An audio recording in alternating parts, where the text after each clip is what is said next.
The Caribbean Sea archipelago stretches from Trinidad and Tobago in the south to Cuba in the north.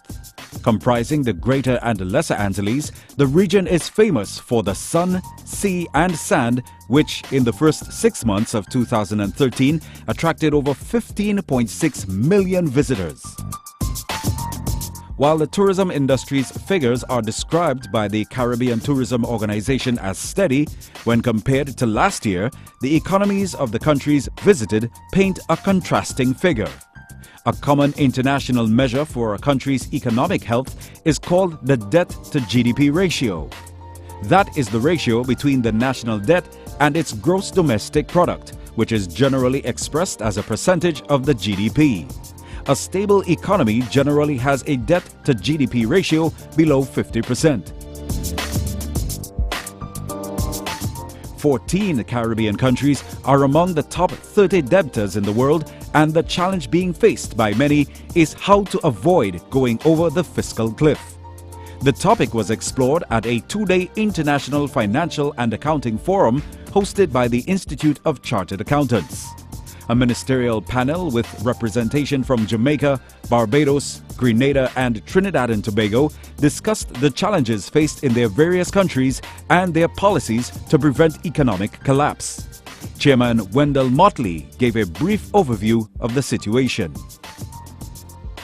As you know, most Caribbean governments have been very, very heavy on the fiscal accelerator over the last decade. And this has resulted in very high debt-to-GDP ratios. At the high end, Jamaica with 142.8,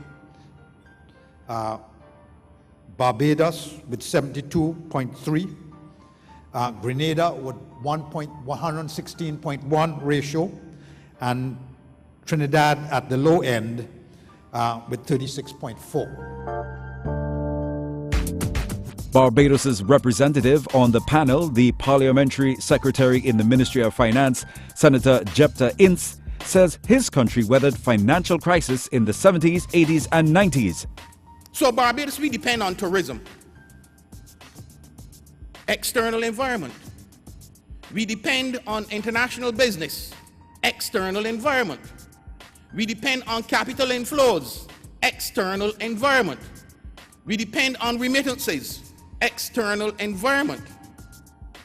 And the critical variable that also located in the external environment is that critical variable of energy. The situation in Jamaica is acute. Minister of Justice, Senator Mark Golding, said by the time the current government entered office in 2012, the terms of an earlier IMF agreement had been reneged on, and as a result, the multilateral flows of capital dried up. And in order to get to that, we had to execute some quite difficult prior actions to show not only our determination to do what's necessary, but our capacity to execute. And the two things are not the same, of course.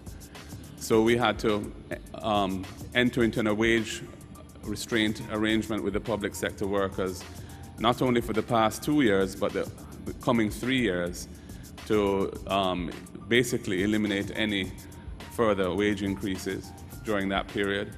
We had to do a debt swap for the second time with domestic holders of government bonds to reduce the coupons and extend maturity dates. To achieve significant GDP savings relative to GDP over a 7-year period. And we had to introduce a series of tax measures to reduce the fiscal deficit for that year and going forward. Grenada's economy took a severe blow from Hurricanes Ivan and Emily in 2004 and 2005 respectively. Policy Trade Advisor in the Ministry of Finance, Dr. Patrick Antoine, said 2.5 years of GDP was lost, along with about 90% of the housing stock. We have a situation where our debt burden is in fact large and increasingly unsustainable. Large and unsustainable. The first thing that we've had to face up to is that our debt grew from 91.7% to 109. What this means is that our debt service ratio to current revenue is about 40.4%. What this means is that the country has absolutely no means to pay creditors, and Grenada had to, as you know, undertake what is called a selective default. Based on the debt to GDP ratio, Trinidad and Tobago's economy is stable.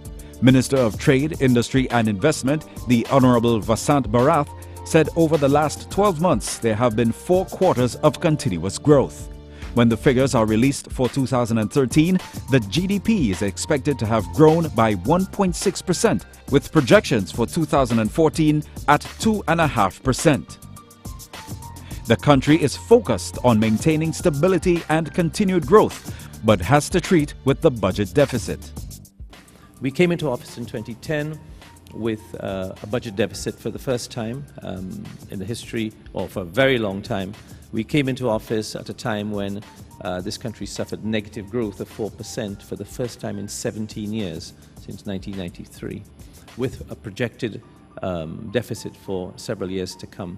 We've attempted over the years, over the last 3 years till this budget, to reduce that deficit. In fact, the deficit that was declared by the Minister for the new fiscal year is the lowest in the last 3 years. And the intention really is to increase the revenue base and reduce our expenditure such that over the next 3 years, till 2016, we would have placed the economy on a sustainable path and would have reduced our budget deficit to less than 1% of our GDP. The way forward for each country is unique, but all share the sentiment that hard work, sacrifice and diligence is necessary to avoid the fiscal cliff.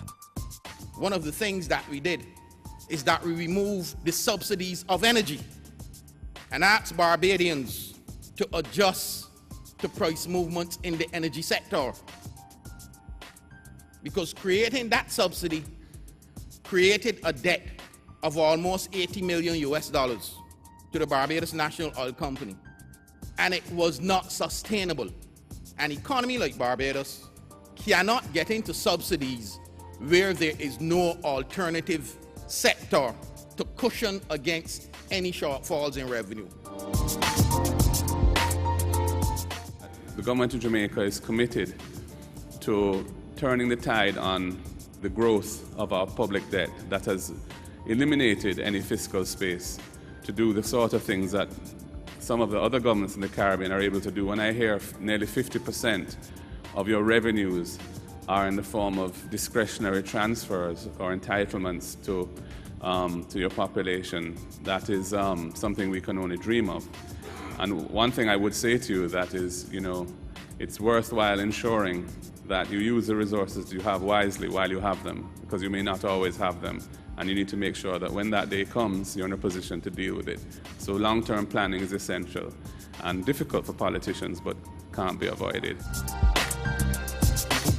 Minister Barath acknowledged the wisdom of Senator Golding's warning on becoming complacent about resources and made an appeal to residents of Trinidad and Tobago regarding our oil and gas reserves. Let us shake ourselves out of this slumber, because we may think that we have an inexhaustible supply of oil and gas and energy, and that God is a Trini. But at the end of the day, we must know that on our doorsteps, that our competitors are working actively in the areas of shale gas. The United States is likely to be self-sufficient in shale gas in 3 years. They're no longer going to require our energy. There have been vast finds of natural gas in East Africa that will compete directly against Trinidad and Tobago in the markets that we would want to go to when we lose the US market, to the Japanese market, the Asian markets, European markets. What then?